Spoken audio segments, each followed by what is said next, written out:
La regione siciliana accende la miccia e l'Inpis la fa esplodere. Il motivo è la mancata erogazione della cassa integrazione non ancora incassata da migliaia di siciliani. Più della metà dei lavoratori, scrive il presidente dell'ordine palermitano Antonino Alessi, ancora non ha ricevuto alcuna indennità dopo 3 mesi di fermo produttivo. Il peggio deve ancora arrivare. Da lunedì la metà dell'intera platea di 130.000 soggetti, spiega ancora Alessi, corre il rischio di restare senza alcuna forma di reddito fino a settembre.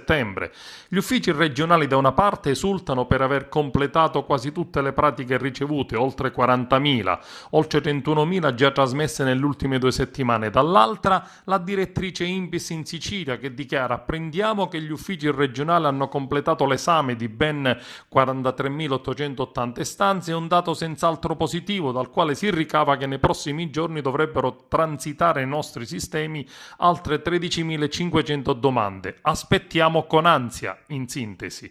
La CIG in deroga, scrive Alessi, ha coperto un primo periodo di 9 settimane, per alcuni da febbraio a fine aprile, ma il successivo periodo di 5 settimane deve ancora essere richiesto dalle imprese all'Inpis e coprirebbe fino a fine maggio. Il prossimo periodo di 4 settimane potrà essere fruito solo tra settembre e ottobre, sempre che sarà trovata la copertura finanziaria. Ciò significa, spiega Alessi, che per tutta la durata dell'estate ci sarà un buco non coperto da alcuna indennità.